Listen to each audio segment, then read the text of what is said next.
번째 시간이 되겠습니다. 먼저 그 아브라함의 이야기를 여태까지 좀 정리를 좀 해보면, 아직은 이름이 안 바뀌었으니까 아직은 아브람이죠. 처음에는 이제 아버지 데라가 아브라함의 아버지 데라가 가족들을 이끌고 우르를 떠나 이제 하란으로 가게 됩니다.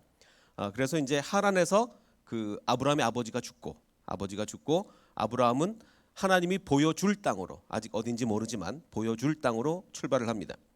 그래서 이제 아브라함이 가다가 이제 가나안 땅에 있는 세겜에 도착을 하자 하나님이 나타나셔서 내가 이 땅을 너의 자손에게 주리라라고 약속을 하셨죠. 근데 이제 그 약속을 받았는데 바로 이제 고생 끝 행복 시작이 되는 게 아니라 계속 힘듭니다. 여기 가고 저기 가고 가나안 땅 이곳저곳을 계속 방랑을 하게 돼요.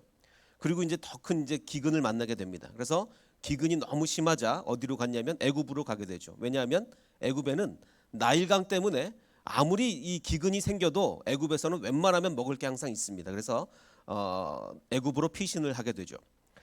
그래서 이제 애굽에 가서 심하게 아름다운, 성경의 표현에 의하면 심하게 아름다운 자기 아내를 누이라고 속이고 바로 왕에게 팔아버리고 말죠. 돈을 받고 팔게 됩니다. 그러자 이제 그 바로가 그 사례를 아내, 즉 아마도 후궁이겠죠. 정식 아내는 아니고 아내로 삼았다가 그 아브라함의 아내 부인인 걸 알고 다시 내줍니다. 그리고 아브라함은 그것으로 인해서 많은 재물을 얻어서 나오게 되는 게 이제 여태까지의 이야기입니다.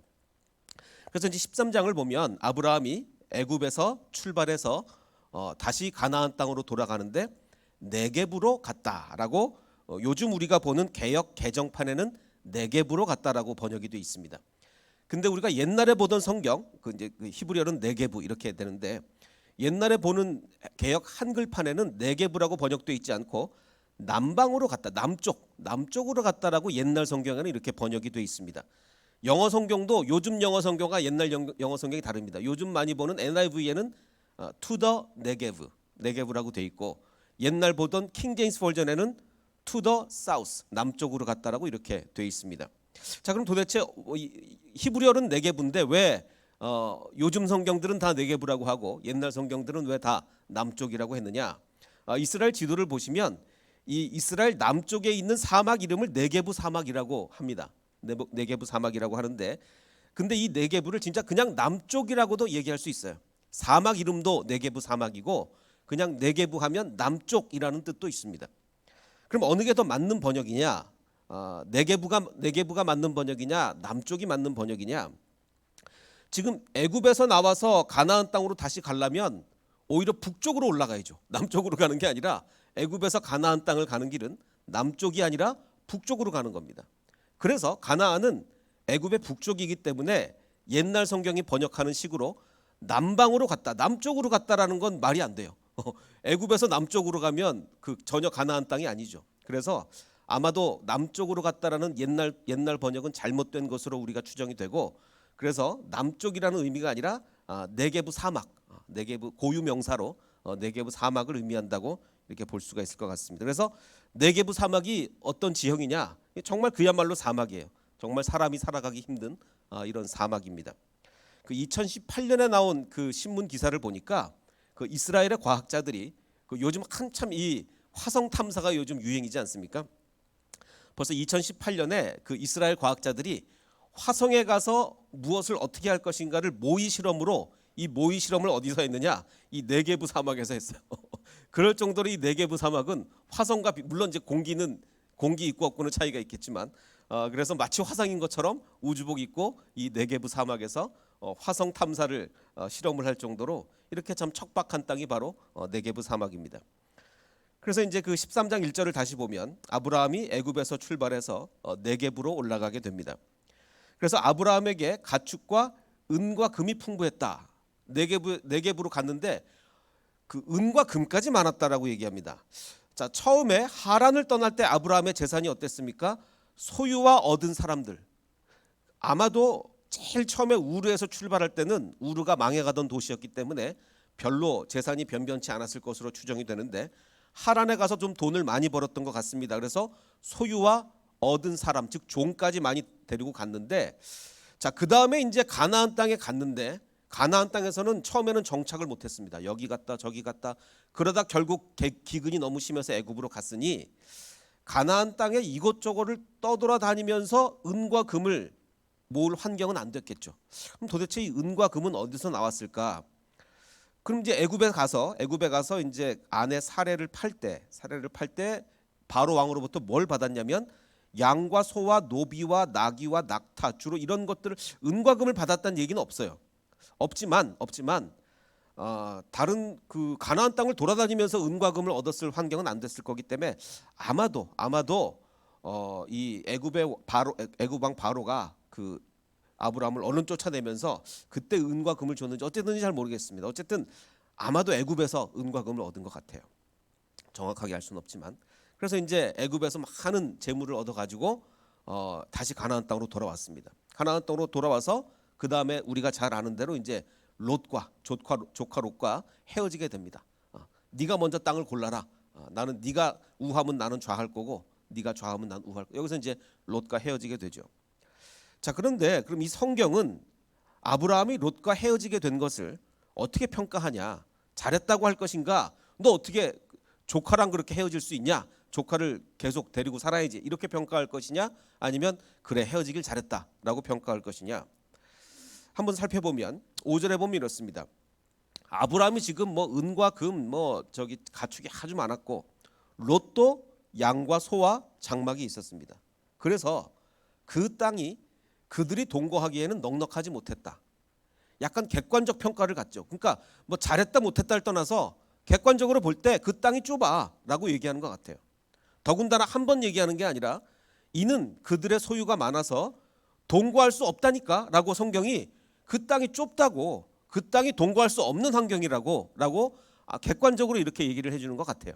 그래서 너 어떻게 조카를 그렇게 조카랑 헤어질 수 있냐? 하나님의 약속을 받았으면 가나안 땅에서 조카를 끼고 살아야지. 이렇게 얘기하는 것 같지 않고 두 번이나 반복해서 같이 살 수가 없었다라고 강조하는 것 같습니다. 마치 모처럼 처음에 그 기근이 들어서 가나안 땅에 들어가서 기근이 들어서 애굽으로 피신하게 될 때 이때도 두 번 강조하죠. 아브라함이 애굽으로 간 건 약속의 땅을 버리고 간 게 아니라 기근이 들어서 어쩔 수 없었다라는 것을 두 번이나 강조해서 기근이 들었으므로 그래서 이는 그 땅에 기근이 심하였다. 어쩔 수 없이 간 거다라고 강조하는 것 같이 그런 느낌이 드는 거죠. 자, 그래서 어쨌든 이제 그 아브라함이 그 롯과 이 땅이 좁아서 지금 뭐 같이 살 수가 없는 그런 상황이 됐는데 그러면 이 아브라함의 종들이 누구랑 다퉜느냐? 그러므로 아브라함의 목자와 롯의 목자가 서로 다퉜다라고 되어 있는데 근데 성경은 여기에 한 가지를 더 기록합니다.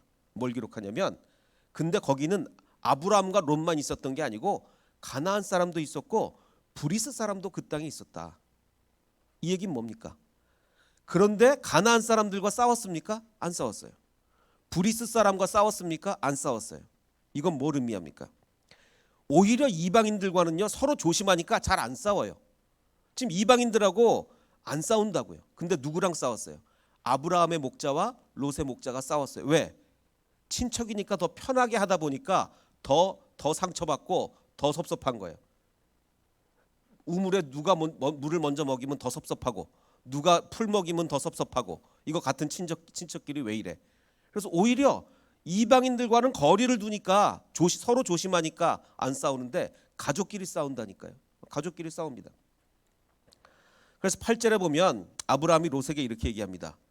야, 우리는 같은 친척인데 이렇게 싸우면 되겠냐라고 하면서 그러면서 9절에 네 앞에 온 땅이 있지 않냐. 네가 먼저 골라라. 네가 좌하면 나는 우할 거고 네가 우하면 나는 좌하겠다.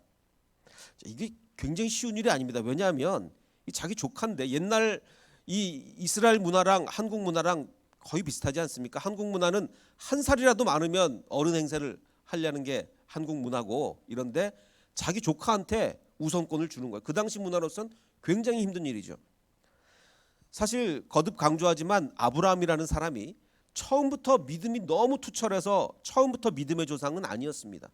처음부터 믿음의 조상은 아니었는데 아직 믿음의 조상이라고 하기엔 부족함이 많은 아브라함이지만 확실한 건 뭐냐면 인성의 조상이었다. 정말 인성이 그 당시에 조카한테 먼저 이거를 가라고? 이거 정말 쉬운 일 아닙니다. 정말 쉬운 일 아니에요. 더군다나 지금 상황이요. 처음에 애굽에 왜 갔어요? 기근 때문에 갔어요. 근데 지금 기근이 끝난 것 같습니까? 안 끝난 것 같습니까? 지금 애굽에서 왜 나왔죠? 기근이 끝나서 온 게 아니에요. 지금 아내를 누이라고 속인 게 들통나가지고 얼른 화들짝 놀라서 급하게 다시 가나안으로 돌아왔단 말이에요. 그럼 아직 기근이 안 끝났을 가능성이 굉장히 많아요. 그러면 아직 기근이 안 끝났을 가능성이 굉장히 많은 상태에서 롯 보고 네가 먼저 땅 골라라. 자기의 생명이 굉장히 위험해질. 롯이 좋은 땅 고르면 자기는 굉장히 살기 힘들어지는 거예요. 그래서 그런 면으로 볼 때 아직은 이 아브라함이 아직은 믿음의 조상이 아닌데 나중에 믿음의 조상이 되지만 분명한 건 굉장한 인성의 조상이었다. 사실 그래서 우리가 크리스찬이 되려면 먼저 사람이 돼야 됩니다. 크리스찬이 되려면 먼저 사람이 돼야 돼요. 자, 그래서 이에 롯이 눈을 들어 보니 롯은 이게 삼촌이 먼저 고르라고 그랬다 어떻게 고릅니까? 이게 그럼 당연히 글쎄요 아브라함이 내가 너 보고 먼저 고르라 그러면 나보고 하라 그러겠지. 그걸 기대했는지는 모르겠어요. 그건 아닌 것 같아요. 아닌 것 같은데 롯은 어떻게 삼촌이 먼저 하라 그랬다고 먼저 합니까? 근데 먼저 해요. 롯이 눈을 들어 요단 지역을 바라보니 소알까지 온 땅에 물이 넉넉하고 더군다나 이 여호와의 동산 에덴 동산이라는 뜻. 에덴 동산 본 적은 없지만 들었겠죠. 좋다고. 여호와의 동산 같고 애굽 땅은 자기가 직접 경험해 봤잖아요. 직접 봤다 얼마나 좋았겠습니까? 애굽 땅 같았을 정도면 이 지금 소알 그 요단 지역이 얼마나 좋은 땅인지 알 수가 있겠죠. 자, 그럼 이제 우리가 이제 롯이 어떤 사람인지를 좀 우리가 생각을 해봐야 돼요. 과연 롯은 어떤 사람인가? 우리가 굉장히 훌륭한 그 믿음의 사람들을 우리가 성인이라고, 물론 우리 개신교에서는 성자를 잘 안 붙이지만 천주교에서는 성 누구누구 꼭 이렇게 붙이지 않습니까? 굉장히 이제 믿음이 좋고 이런 사람을 우리가 성인이라고 이렇게 부르는데, 그래서 저는 오늘 롯의 성 정체성, 그러니까 이게 그 개인이 아니야 이 뜻이 아니라 정말 롯이 성스러운 사람이냐, 훌륭한 사람이냐 아니냐, 믿음이 그거를 좀 우리가 파악을 해볼 필요가 있겠습니다. 자, 그럼 먼저 성경은 롯을 성경이 어떻게 우리는 성경의 평가를 따라가야 되니까 성경은 롯을 어떻게 평가를 하고 있는가? 먼저 이제 창세기를 보겠습니다. 창세기에 롯이 어떤 사람으로 나와 있나? 먼저 창세기가 암시하고 있는 게 있어요. 이 성경은 굉장히 암시를 많이 사용을 하는데, 그 성경은 한국 문화나 여러 번 말씀드리지만 한국 문화나 이스라엘 문화 굉장히 많이 비슷하기 때문에 누구 이름이 먼저 나오나 굉장히 중요합니다. 한국도 우리 그렇잖아요. 누구 이름이 먼저 나오냐 엄청 따지잖아요. 논문에 지도교수 이름 쓸 때도 누구 이름 먼저 나오냐 굉장히 막 따지고 이러는데, 자, 맨 처음에 이제 아브라함의 아버지가 맨 처음 우르를 떠날 때 리스트가 어떻게 나오냐면 데라가 아브라함과 롯과 사레를 데리고 갔다. 순서가 아브라함 그다음에 사레보다 롯이 먼저 나오고, 당연히 이 데라 입장에서는 옛날 그 풍습대로 며느리보다는 손자를 앞세우는 게 당연합니다. 며느리는 저 뒤로 가고 아브라함과 롯의 이름을 사레보다 먼저 씁니다. 자, 그런데 이제 데라가 죽고 하란에서 떠날 때 아브라함은 여호와의 말씀을 따라갔고 롯은 그냥 아브라함과 함께 갔다. 약간 차이를 두는 것 같죠. 아브라함은 말씀 따라갔고 롯은 그냥 함께 갔다. 약간 차이를 두는 것 같으면서 더 중요한 건 5절인데, 그래서 아브라함이 사레와 롯과 소유물을 그리고 사람들을 데리고 갔다. 여기서는 순서가 바뀌었어요. 사레가 먼저 나오고 롯이 뒤에 나옵니다. 그럼 이걸 이렇게 그거는 아브라함이 데리고 간 거니까 자기 아내 먼저 한 거 아니야. 그때 당시 문화 그렇지 않아요. 그때 당시 문화도 아무리 자기 조카 먼저 남자니까 얘기하고 여자는 저 뒤로 빼는 게 그 당시 문화인데 갑자기 여기서 순서가 바뀌어요. 자, 그런데 더 놀라운 것은 이제 기근 때문에 애굽에 갔다가 올라올 때, 기근 때문에 머물렀던 애굽에서 다시 가나안 땅으로 돌아올 때 이때 리스트가 어떻게 되냐면 아브라함이 그의 아내와 모든 소유와 롯과 함께 내급으로 올라가는데 순서가 아내고 소유가 심지어는 물건이 롯보다 먼저 나와요. 아내와 소유와 롯을 데리고 네겝으로 올라갑니다. 야, 물건에 밀립니다. 이제 롯이 물건에 밀려요. 자, 이건 굉장히 의미가 있어요. 왜냐하면 성경은 순서를 중요하게 여기기 때문에 그렇습니다. 자, 그러면 어쨌든 이 창세기는 암시적으로 롯을 굉장히 뭐 비하라고 해야 될까요? 어쨌든 롯에게 그렇게 중요성을 두지 않는 것 같습니다. 시간이 가면 갈수록 그래요. 자, 그런데 신약은 좀 얘기가 다릅니다. 신약의 평가는요, 베드로후서에 보면 그 소돔과 고모라 두 성을 하나님이 이제 잿더미로 만들었는데, 그래서 후세에 경건하지 않은 자들의 본보기를 하나님이 삼으셨다. 자, 그런데 롯은 구하셨어요. 롯은 구하셨는데 이 롯이 어떤 사람이었냐를 베드로서가 얘기하는데, 롯이 어떤 사람이었느냐? 무법한 자들의 방탕한 행동 때문에 괴로움을 겪던 의로운 롯. 신약 성경은 롯을 의로운 사람이라고 얘기합니다. 그리고 그 의인은, 롯은 그들 가운데 살면서, 소돔과 고모라에 살면서 보고 듣는 그의 정말 그 타락한 도시를 보면서 날마다 그의 의로운 영혼의 고통을 느끼고 있었다. 베드로서를 보면 롯이 굉장히 의롭다라고 이렇게 평가를 하는 거죠.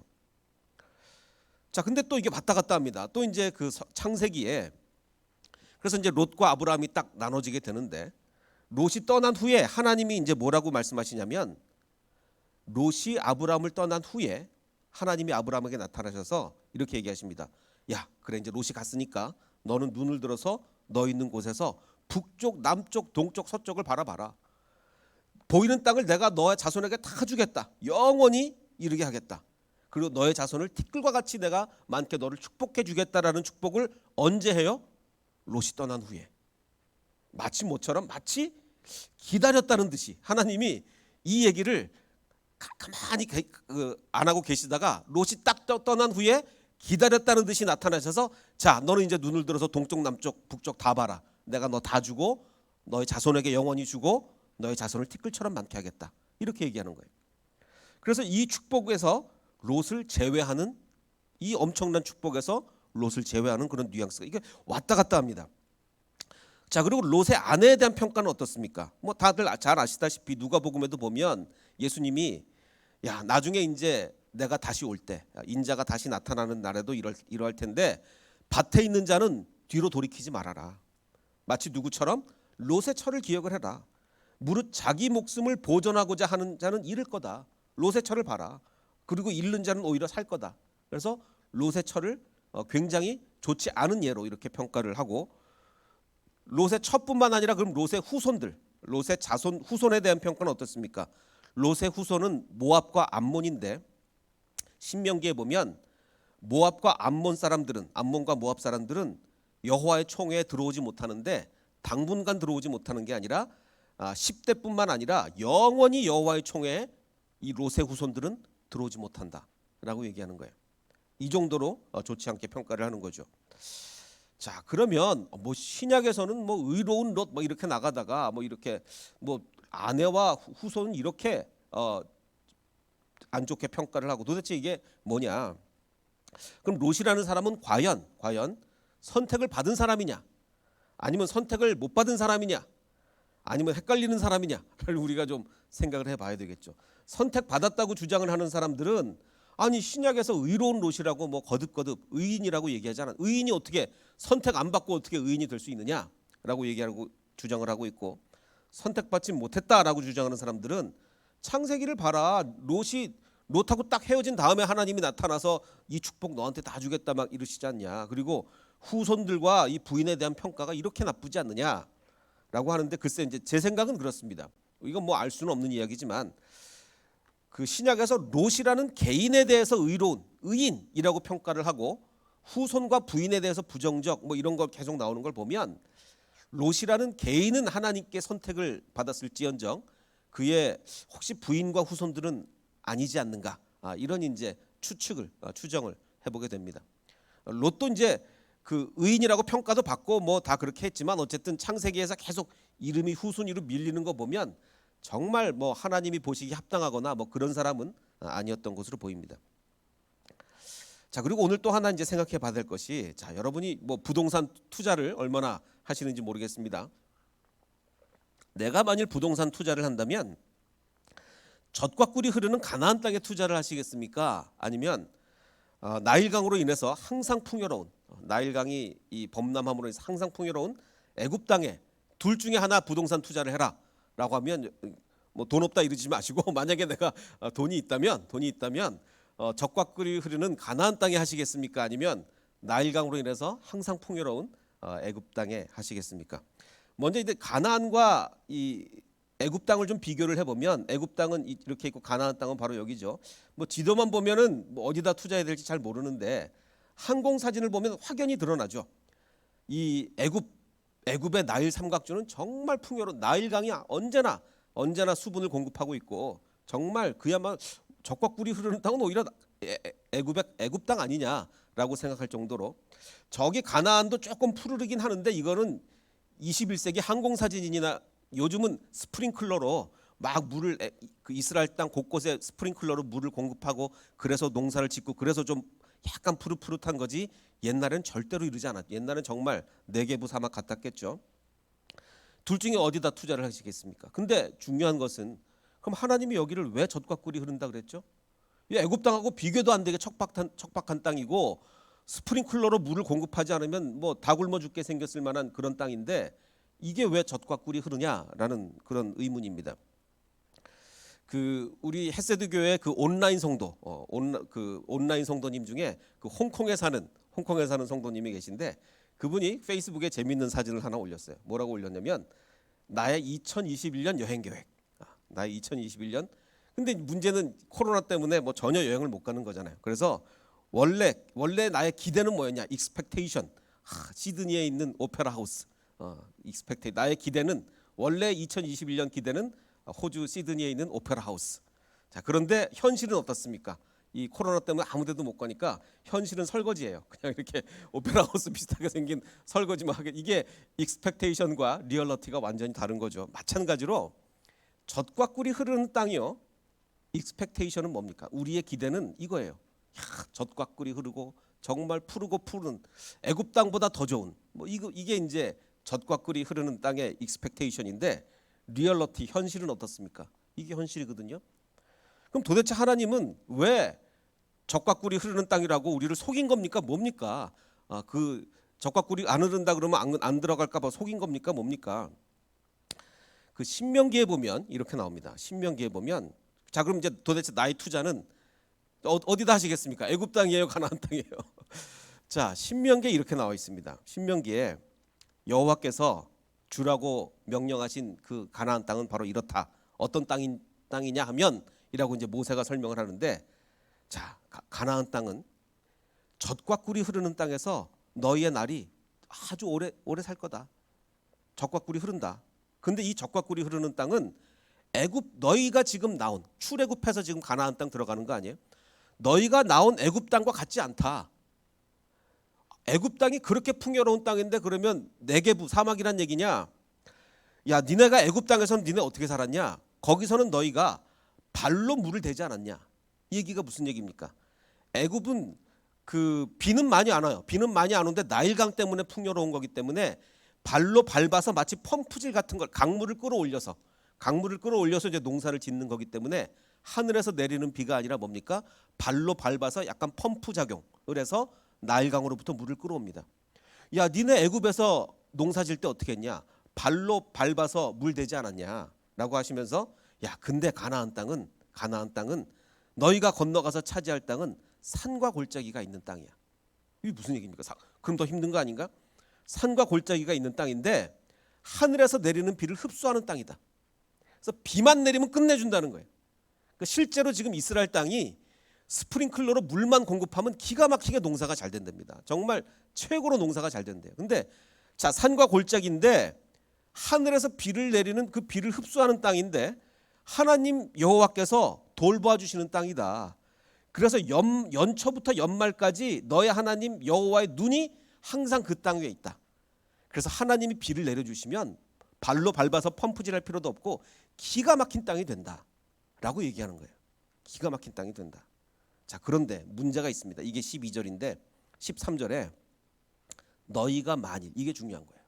너희가 만일 여호와를 사랑하여 섬기면 여호와께서 너희 땅에 이른 비와 늦은 비를 적당한 때에 내리실 거다. 그러면 젖과 꿀이 흐르는 땅이 된다라는 얘기예요. 즉 다시 말해서 이게 너희가 만일이라는 게 중요합니다. 젖과 꿀이 흐르는 땅은 애굽 땅처럼 뭘 하건 이게 상관없습니다. 그냥 무조건 나일강이 항상 흘러서 늘 풍요로운 곳이 아니라 니네가 만일 여호와를 사랑하여 섬기면 하나님께서 이른 비와 늦은 비를 내려주실 텐데 그 비만 오면 정말 젖과 꿀이 흐르는 최고의 땅이 된다라는 얘기죠. 그래서 젖과 꿀이 흐르는 것은 조건부다라는 얘기입니다. 무조건 젖과 꿀이 항상 흐르는 게 아니라 너희가 만일 하나님께 순종하면 그 땅은 정말 젖과 꿀이 흐르는 땅이다. 그 땅으로 가자라고 이렇게 얘기를 하는 겁니다. 자, 그래서 애굽 땅과 같지 않다는 얘기가 지금 야 너희가 들어갈 땅은 애굽 땅과 같지 않아라고 얘기한 게요. 두 가지 극단적 상황이 가능합니다. 너희가 순종하면 발로 물을 대야 하는 애굽 땅보다 훨씬 더 좋은 하늘에서 하나님이 그냥 비를 내려주시는 여호와의 눈이 항상 그 위에 있는 정말 좋은 땅이 될 것이며 반대로 순종하지 않으면 애굽 땅은 항상 이렇게 푸르고 푸른데 너희의 땅은 이런 화성과 같은 곳이 될 것이다라고 이렇게 얘기를 하는 거죠. 자, 창세기 여러 가지 주제가 있지만 그 중에 아주 중요한 주제 중 하나는 실제로 좋은 것과 좋아 보이는 것의 차이입니다. 자, 실제로 좋은 것과 좋아 보이는 것 굉장히 다르죠. 근데 처음부터 좋아 보이는 것을 쫓아가다가 문제가 생긴 경우가 계속 창세기에 발생하는 거예요. 맨 먼저 선악과죠. 여자가 그 나무를 본즉 먹음직도 하고 보암직했어요. 너무 좋아 보였어요. 먹으면 안 되는 건데 너무 좋아 보였어요. 그래서 지혜롭게 할 만큼 탐스럽기도 했습니다. 그래서 좋아 보이는 거 먹었다가 문제가 생긴 거죠. 자, 나중에 노아의 홍수 직전에 하나님의 아들들이 사람의 딸들의 외적인 아름다움을 봤습니다. 좋아 보인 거예요. 사람의 딸들이 좋은 여자들이 아니었어요. 좋은 여자들이 아니었는데 좋아 보였습니다. 외적인 아름다움이 보였어요. 그래서 좋아 보이는 것을 보고 쫓아가서 자기들이 좋아하는 모든 여자로 아내를 삼다가 문제가 생긴 거죠. 자, 롯도 마찬가지입니다. 롯이 눈을 들어 요단 지역을 바라보니까 너무 좋은 거예요. 온 땅에 물이 넉넉하고 뭐 같았어요? 여호와의 동산. 보지는 말로만 들었지만 여호와의 동산 같았고 얼마 전까지 자기가 살다 온 최고의 땅 애굽 땅과 같았습니다. 여호와의 동산은 자기가 상상 속의 최고의 장소고 애굽 땅은 어떻습니까? 실제로 경험한 최고의 장소죠. 최고의 장소입니다. 눈에 좋아 보이는 것 따로 갔다가 롯은 멸망하고 마는 것이죠. 자, 그래서 롯은 애굽 땅과 같은 좋아 보이는 곳으로 갑니다.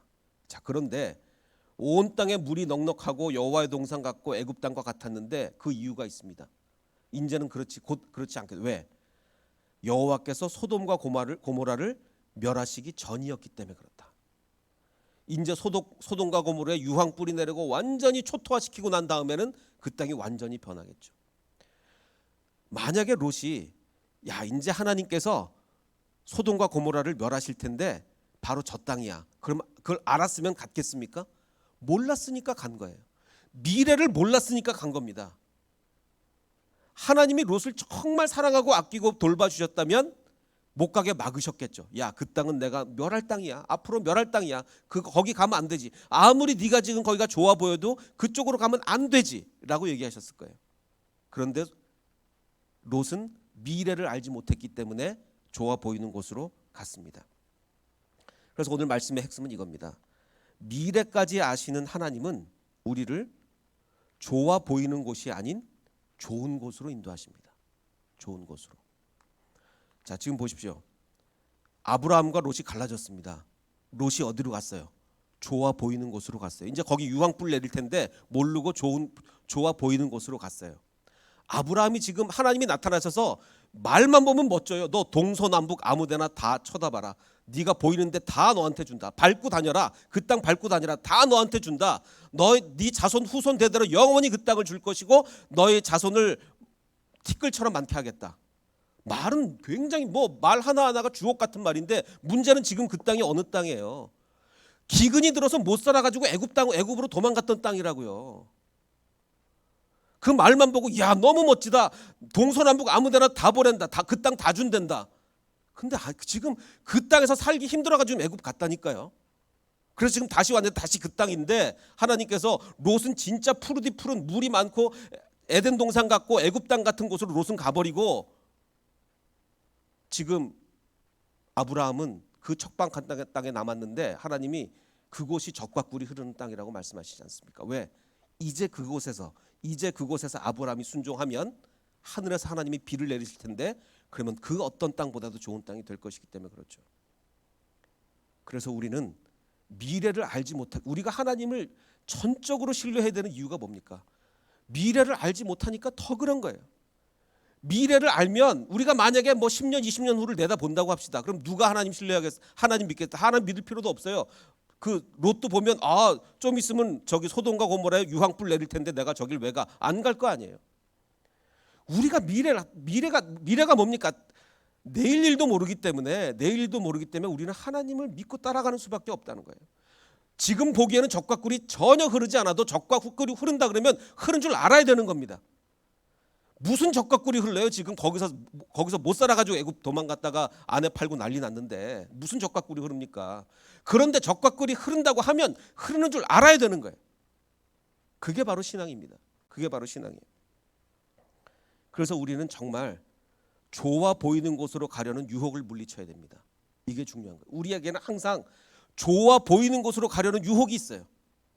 하나님이 막으시면 우리 화가 납니다. 하나님 도대체 내가 이만큼 헌신했으면 됐지 저렇게 좋아 보이는 곳으로 가는 것을 왜 막으십니까? 화가 나죠. 하나님이 안 막으시겠습니까? 우리가 소돔과 고모라 쪽으로 가려고 하면 하나님이 안 막으시겠습니까? 그곳으로 가지 말고 지금 네가 있는 곳이 젖과 꿀이 흐르는 곳이니 거기 있어라라고 얘기하시지 않겠습니까? 그래서 우리가 오늘 결단하게 될 때 하나님 내가 좋아 보이는 곳으로 가지 않게 하시고 좋은 곳에 있게 해주시옵소서. 그러기에 내가 미래를 알지 못, 나는 내일 일조차 알지 못하기에 주님을 신뢰하고 따라갈 수밖에 없습니다. 비록 지금 이곳이 네게부고 비록 지금 이곳이 사막이라 할지라도 이곳이 젖과 꿀이 흐를 줄 믿습니다. 라고 주님의 인도하심을 따라가는 저와 여러분이 되시기를 주님의 이름으로 축원합니다. 우리 아까 불렀던 찬양 세상의 유혹 시험이 내게 몰려올 때 우리가 자꾸 좋아 보이는 것으로 가려고 합니다. 그리고 섭섭합니다. 내가 여기가 최선이다, 이 길이 최고의 길이다라고 생각했던 길을 가지 못할 때 섭섭합니다. 하나님 왜 나한테 그 길을 안 주셨죠? 저 길이 제일 좋은 것 같은데 섭섭합니다. 근데 유혹이죠. 하나님이 우리를 이끌고 가시는 그 길이 가장 좋은 길이고 젖과 꿀이 흐르는 땅이라고 믿고 따라갈 수 있는 우리가 되기를 원합니다. 유혹 물리치게 해주시옵소서. 좋아 보이는 곳으로 가고 싶은 내 유혹 물리칠 수 있도록 도와주시옵소서. 우리 함께 찬양하겠습니다.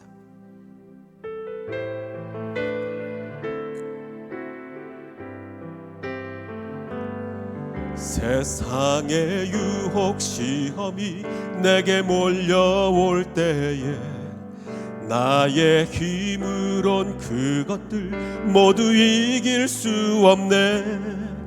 거대한 폭풍 가운데 위축된 나의 영혼 어찌할 바를 몰라 헤매이고 있을 때 주를 찬양 손을 들고 찬양 전쟁은 나에게 속한 것 아니니 주를 찬양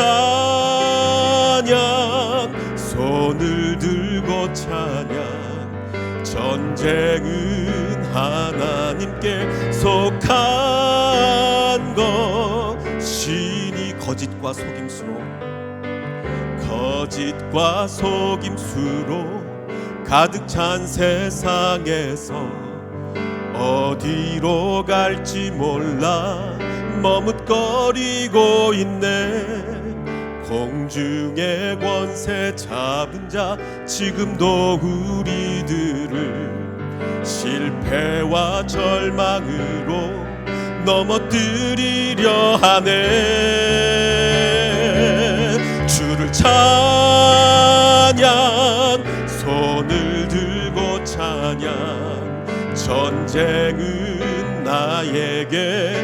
속한 것 아니니 주를 찬양 손을 들고 찬양 전쟁은 하나님께 속한 것이 우리 잠시 기도하게 될 때 아버지 하나님 그렇습니다. 우리에게는 유혹이 너무 많습니다. 우리가 눈을 떠서 바라보게 될 때 그저 좋아 보이는 것으로 하려는 그 유혹이 얼마나 많은지 모르겠습니다. 성령 충만이 아니면 이겨낼 수가 없습니다. 아버지 하나님, 주님께서 우리를 이끄시는 길은 좋아 보이는 길이 아니라 정말 좋은 길임을 믿습니다. 젖과 꿀이 흐르는 땅임을 믿습니다. 아버지 하나님, 오늘 지금까지 나를 이곳에 있게 하시니 감사합니다. 내가 있는 곳이 젖과 꿀이 흐르는 땅임을 우리는 믿습니다. 아버지 하나님, 세상의 모든 유혹 물리치고 오직 주님이 이끄시는 길을 갈 수 있는 우리가 될 수 있도록 축복해 주시옵소서. 우리 함께 기도하겠습니다. 아버지 하나님 감사합니다. 우리를 이끄시니 감사합니다. 아버지 하나님께서는 롯이 떠난 후에 아브라함을 축복해 주셨습니다. 동서남북을 바라보아라, 내가 그곳을 너에게 주겠다라고 말씀하셨습니다. 그러나 그곳은 사막이었습니다. 그러나 그곳은 비가 오지 않는 땅이었습니다. 그러나 아버지 하나님, 아브라함은 하나님의 약속을 믿고 갔습니다. 아버지 하나님, 우리에게도 그런 믿음이 있도록 축복해 주시옵소서. 아버지 하나님께서 내가 좋아 보이는 곳이 아니라 정말 하나님의 좋은 곳으로 좋은 길로 나를 인도하실 줄을 믿습니다. 아버지, 세상의 유혹 시험이 내게 몰려올지라도 내가 그것을 이겨내고 주를 찬양하며 나가는 우리가 될 수 있도록 축복해 주시옵소서. 아버지 하나님, 우리 다 함께 일어나서 우리 1절과 3절 다시 한번 찬양합니다. 세상의 유혹 시험이 내게 몰려와도 아무리 좋아 보이는 길이 있다 할지라도 아버지 하나님, 나는 주님께서 열어주시는 길을 가겠습니다. 좋은 길을 가겠습니다. 고백하며 1절과 3절 다시 한번 찬양하겠습니다. 세상의 유혹 시험이 내게 몰려올 때에 나의 힘으론 그것들 모두 이길 수 없네. 거대한 폭풍 가운데 위축된 나의 영혼 어찌할 바를 몰라 헤매이고 있을 때 주를 찬양 손을 들고 찬양 전쟁은 나에게 속한 것 아니니 주를 찬양 손을 들고 찬양 전쟁은 하나님께 속한 것이니 주위를 둘러보면 아무도 없는 듯 믿음의 눈을 들면 보이는 분 계시네. 지금도 내 안에서 역사하고 계시는 사망과 어둠의 권세 물리치신 예수님 주를 찬양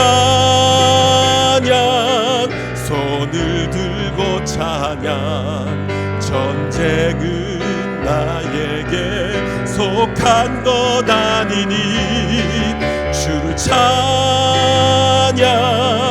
손을 들고 찬양 전쟁은 하나님께 속한 것 우리의 싸움은 하나님께 속한 것입니다. 주를 찬양